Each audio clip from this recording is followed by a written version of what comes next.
You are standing at the edge of a quiet street somewhere in Japan. The morning air is clean. The sun is low. And slowly, almost quietly, older men and women begin to step outside their homes. Some are in their 70s. Some in their 80s. A few even older than that. They are not rushing. They are not stretching aggressively. They are not wearing fitness trackers or carrying water bottles. They begin to move. Not fast, not hard, just deliberately. And here is the part that usually stops people cold. These elders are not doing anything impressive. No machines, no gyms, no sweat-drenched workouts. Yet many of them will walk confidently into their 90s with strong legs, steady balance, flexible joints, and a calm, resilient body that still feels like home.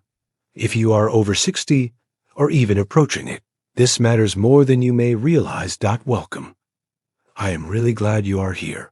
This is the Healthy Senior Lab, and today we are going to talk about something both surprisingly simple and deeply powerful. We are going to explore 6 movements that many Japanese elders do every single day. Movements so gentle, they barely look like exercise. And yet, when practiced consistently, they support strength, balance, mobility, posture, circulation, and independence well into later life. This is not about pushing yourself. It is not about chasing youth. It is not about becoming someone you are not. This is about learning how to keep moving in a way your body actually understands. Because here is the truth that often gets lost. Aging does not steal our strength all at once. It steals it quietly. A little stiffness here, a little hesitation there, a chair that feels lower than it used to, a step that suddenly demands more attention. And the real danger is not getting older. The real danger is stopping movement because we believe we are too old to move. In Japan, many elders were never taught that movement belongs only to the young. Movement is simply part of daily life, like brushing your teeth, like breathing, like greeting the morning. And that mindset changes everything. Before we go any further, let me be clear about something. This is not medical advice. Every body is different. If you have pain, injuries, or medical conditions, you should always listen to your healthcare provider and to your own body. Nothing we talk about today should hurt. Pain is not progress. Discomfort is a signal. Respect it. Now, let us slow down and settle in, because this is not something to rush. The first thing to understand is why these movements matter so much after 60. When we are younger, our bodies forgive inconsistency. We can sit too long, move poorly, and bounce back. As we age, the margin gets thinner. Muscles shrink faster when unused. Joints stiffen sooner. Balance systems lose sensitivity. And the nervous system becomes less confident when movement feels unpredictable. But here is the encouraging part. The body still adapts. At any age, the key is not intensity. The key is frequency. Japanese elders often move multiple times a day, in small doses. 5 minutes here, 2 minutes there. Gentle repetition, no pressure, no competition. Just daily reinforcement of patterns. The body needs to stay capable. So let us begin with the first movement. And this one may surprise you, because it looks almost too simple to matter. Many Japanese elders begin their day with slow, full-range arm circles. Not fast, not forced. They stand or sit upright. They let their arms hang naturally. And then, slowly, they begin to circle the arms forward as if stirring thick water. After several circles, they reverse direction. Why does this matter? Because the shoulders. Our gateways. As we age, shoulder stiffness does not just affect reaching overhead. It affects posture, breathing, and even balance. Tight shoulders pull the body forward. They compress the chest. They shorten the breath.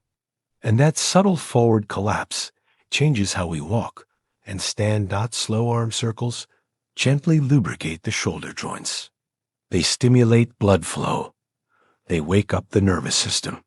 They remind the brain that these joints still move freely. Many elders coordinate this movement with breathing. Inhale as the arms lift. Exhale as they lower. No counting. No forcing. Just awareness. If you have ever woken up feeling stiff in your upper body, this movement alone can change how the rest of your day feels. The second movement focuses on the spine. In Japan, there is a deep respect for spinal health. The spine is not seen as a rigid pole. It is seen as a living, flexible structure that must be moved gently and often. One common daily movement is slow spinal flexion and extension while seated or standing. Imagine sitting on the edge of a chair, feet flat, hands resting on your thighs. As you exhale, you gently round your spine, letting the chin drop slightly as if you are curling inward. Then, as you inhale, you slowly lift the chest, lengthen the spine, and look forward. This is not dramatic. It is subtle, controlled, calm. Why does this matter so much? Because spinal stiffness affects everything: walking stride, balance reactions, breathing depth, even digestion. When the spine stops moving, the body starts compensating in unhealthy ways. Hips stiffen, knees take extra load, neck pain creeps in, fatigue increases. Gentle daily spinal movement keeps the nervous system confident. It keeps communication open between the brain and the body. It helps prevent that rusty feeling that so many people assume is unavoidable. Japanese elders often do this movement multiple times a day. After waking up, before meals, in the evening. Not as exercise, but as maintenance. The third movement may look like nothing more than shifting weight, but it may be one of the most important movements for preventing falls. It is slow side to side. Weight shifting. Balance is not just about standing still. Balance is about moving your center of gravity smoothly and confidently. Many elders in Japan practice standing with feet hip-width apart and slowly shifting weight from one foot to the other. The movement is deliberate, controlled, calm.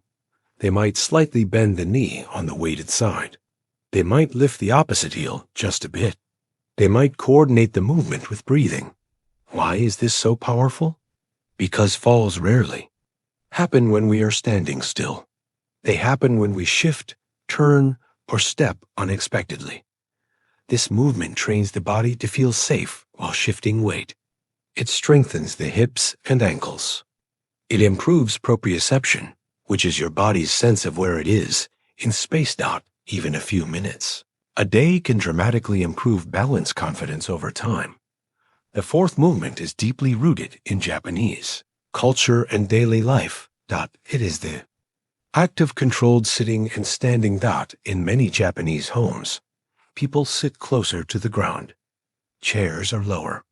Movements from floor to standing are more common. But even those who use chairs practice standing up and sitting down slowly and intentionally. This is not done as a workout. It is done as a skill. Stand in front of a chair. Slowly lower yourself down, keeping control, using the legs as much as possible. Then, just as slowly, stand back up. No dropping. No collapsing. No rushing. This movement strengthens the legs, hips, and core. It supports joint health.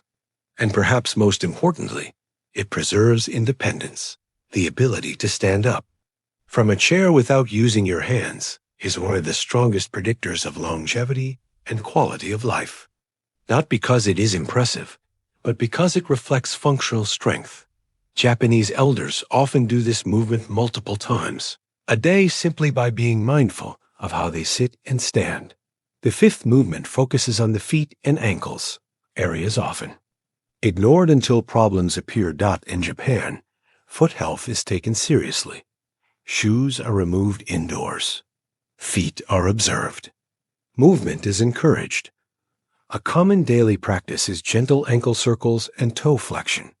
While seated, elders lift one foot slightly and slowly circle the ankle in both directions. Then they gently point and flex the toes. They repeat on the other. Side dot. Why does this matter? Because the feet are your foundation. Stiff ankles reduce balance. Weak toes reduce stability. Poor foot mobility changes walking patterns and increases fall risk. These small movements improve circulation. They maintain joint health. They keep the feet responsive, and they take almost no effort. The sixth movement is perhaps the most overlooked, and yet it may be the most calming. It is slow, intentional walking. Not power walking, not tracking steps. Just walking with awareness. Japanese. Elders often take short daily walks where the goal is not distance, but quality. They feel each step. They roll through the foot. They swing the arms naturally. They breathe calmly. This kind of walking reinforces coordination between the upper and lower body. It supports cardiovascular health without stress. It calms the nervous system, and it reconnects the body to rhythm. Together, these 6 movements form a quiet daily ritual, not a routine to check off, but a way of living in the body.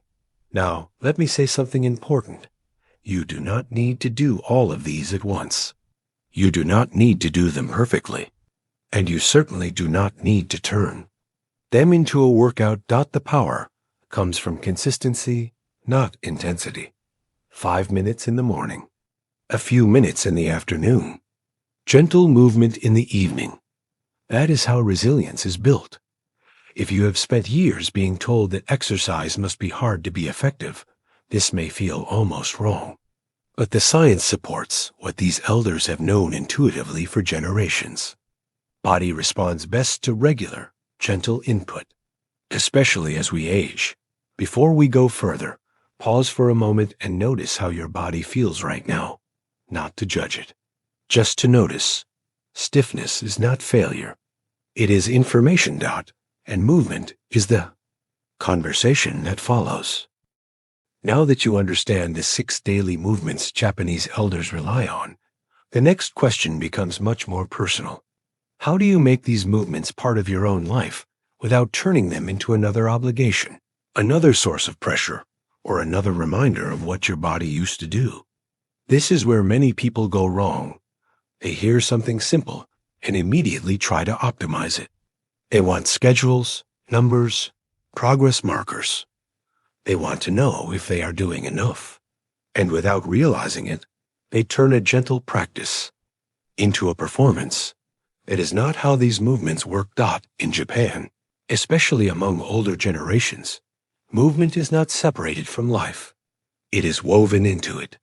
And that mindset changes the way the body responds.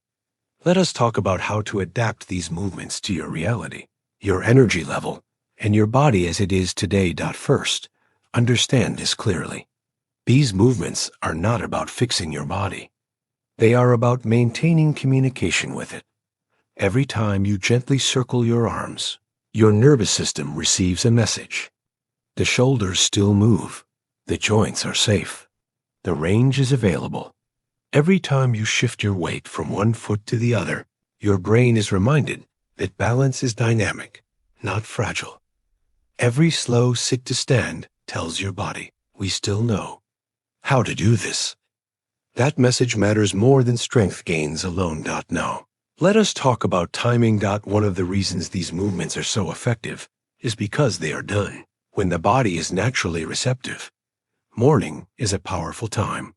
After sleep, the joints are less lubricated. The nervous system is transitioning from rest to activity. Gentle movement in the morning helps the body wake up without shock. Even 2 or 3 minutes of arm circles, spinal movement, or ankle circles can change how stiff you feel for the rest of the day. But movement does not have to be limited to morning. Many Japanese elders move briefly before meals, not as exercise, but as preparation. Gentle spinal movement before eating can support digestion. Light walking can improve blood sugar response. Calm movement helps the body shift into a parasympathetic or rest and digest state. In the evening, slow movements help the nervous system wind down. Gentle walking, weight shifting, calm breathing with movement. This signals safety and closure. To the day, there is no rule here, only rhythm. Now let us talk about pain, because this is where honesty matters. Movement should never cause sharp pain. Ever. Mild discomfort, stiffness, or a stretching sensation can be normal. But pain is not a challenge to push through. Pain is information. Japanese elders are remarkably skilled at listening to this information. They adjust. They slow down. They reduce range. They stop if needed. There is no shame in modifying movement. There is wisdom in it. If your shoulders are stiff, make the arm circles smaller. If balance feels uncertain, hold a chair or wall. If sitting and standing is difficult, use your hands at first. Strength builds gradually when movement is consistent and respectful. Now let us address something deeper. Fear. Many people over 60 carry a quiet fear of movement. They may not say it out loud, but it shows up in hesitation. Fear of falling. Fear of pain. Fear of making things worse. That fear is understandable, and ignoring it does not make it go away. The Japanese approach does not confront fear aggressively. It softens it. Slow movement teaches the nervous system that it is safe to explore again. Gentle repetition rebuilds trust. Confidence grows not from bravado, but from familiarity. Think of balance training, for example. Standing still on one foot can feel intimidating, but shifting weight slowly from side to side feels manageable.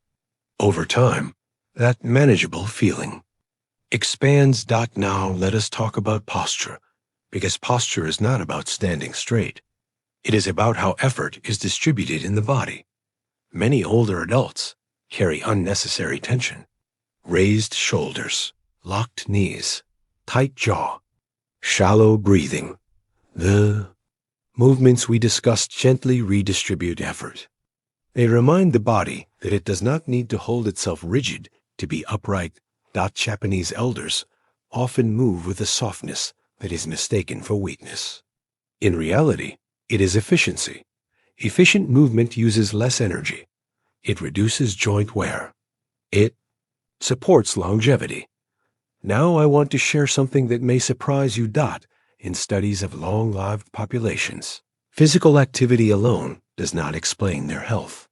Attitude toward aging plays a role. In Japan, aging is not framed as decline. It is framed as transition. Roles change. Pace changes. But value remains. That perspective influences how people treat their bodies. If you believe your body is failing, you move with frustration or avoidance. If you believe your body is adapting, you move with curiosity and patience. The same movement feels different depending on the story you tell yourself. Now let us return to walking, because walking deserves more attention than it gets. Many people assume walking is either enough or not enough. They either rely on it entirely or dismiss it as ineffective. But how you walk matters more than how far. Japanese elders often walk with shorter steps. Upright posture, relaxed arms, eyes forward, breath steady. This walking style reduces joint stress. It improves balance reactions. It keeps the nervous system calm. If you walk while tense, hunched, or distracted, you miss many of these benefits. Try this the next time you walk, even for a minute. Let your arms swing naturally. Feel your heel touch down and roll through the foot. Let your head float over your spine. Breathe slowly. This is not about perfection.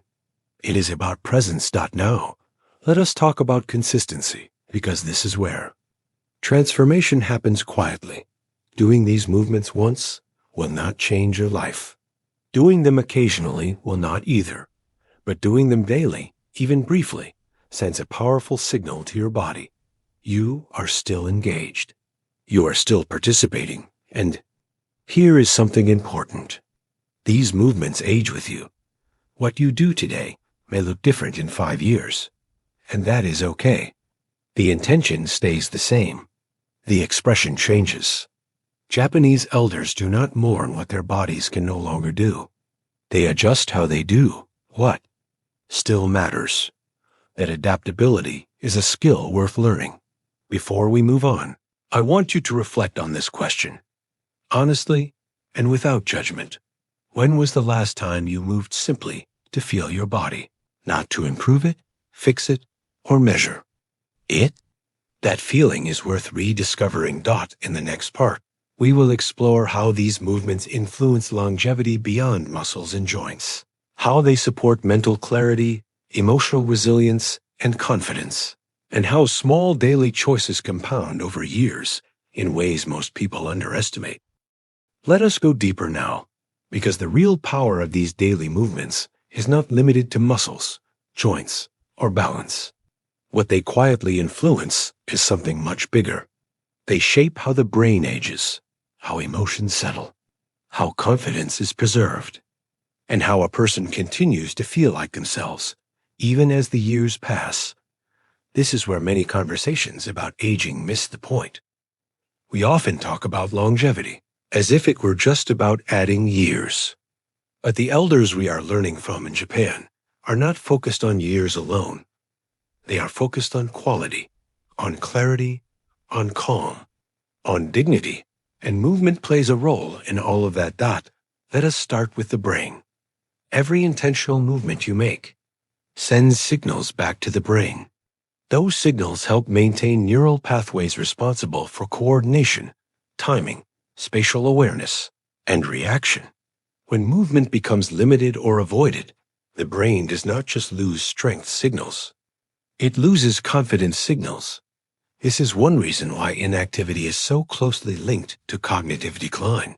Not because the brain is weak, but because it is understimulated in the ways it evolved to be stimulated. Japanese elders keep their brains engaged by moving in varied, gentle ways. Arm circles challenge coordination. Weight shifting engages spatial awareness. Controlled sitting and standing require timing and sequencing. These are not just physical actions. They are neurological exercises, and they are done without stress. Stress is another piece we need to talk about. Honestly, high-intensity exercise can be beneficial for some people. But for many older adults, especially those already dealing with anxiety, sleep issues, or chronic pain, intense exercise can actually increase stress hormones. The Japanese approach favors calm consistency over intensity. Slow movement paired with steady breathing helps regulate the nervous system. This supports better sleep, improved mood, lower baseline anxiety. You may have noticed that after gentle movement, your mind feels quieter. That is not coincidence. That is physiology. Now let us talk about emotional resilience. Aging comes with loss. There is no way around that. Loss of roles, loss of abilities. Sometimes loss of people. Movement becomes a way to process those changes without words. When you move daily, you reaffirm something important. You are still participating in your life. You are still capable of choice and agency. That matters deeply.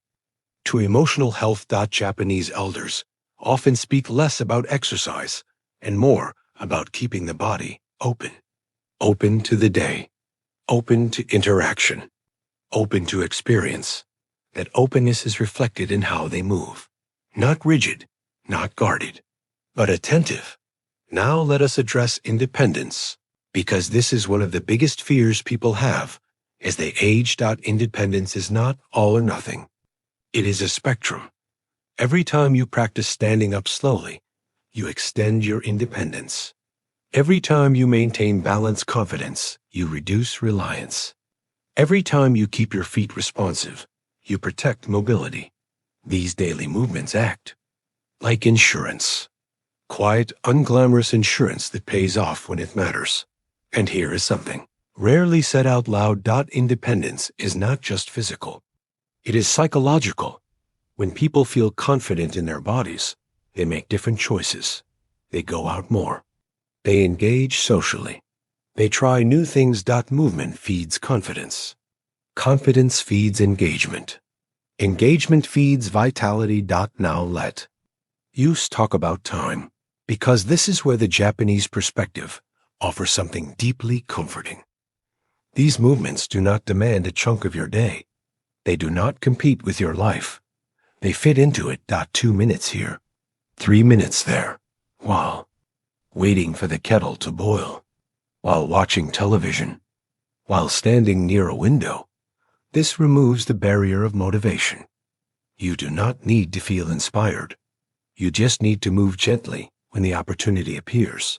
Over months and years, those minutes add up, not just in physical capacity, but in identity.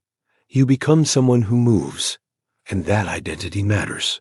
Now, I want to speak directly to something many listeners may be thinking. What if I start now, and it is already too late? It is not. The body responds to respectful movement at any age. Progress may be slower. Changes may be subtle, but they are real. And subtle changes compound. Better balance means fewer near falls. Fewer near falls mean less fear. Less fear means more movement. More movement means better health. This is how positive cycles are built. Japanese elders rarely chase dramatic transformation. They trust gradual improvement. There is wisdom in that patience. Before we move toward the close of this part, I want you to imagine something.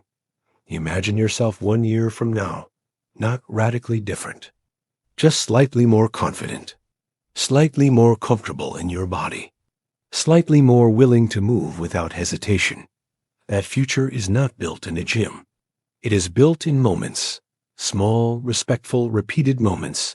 These 6 movements are not a secret. They are not exotic. They are human. They remind the body how to be a body.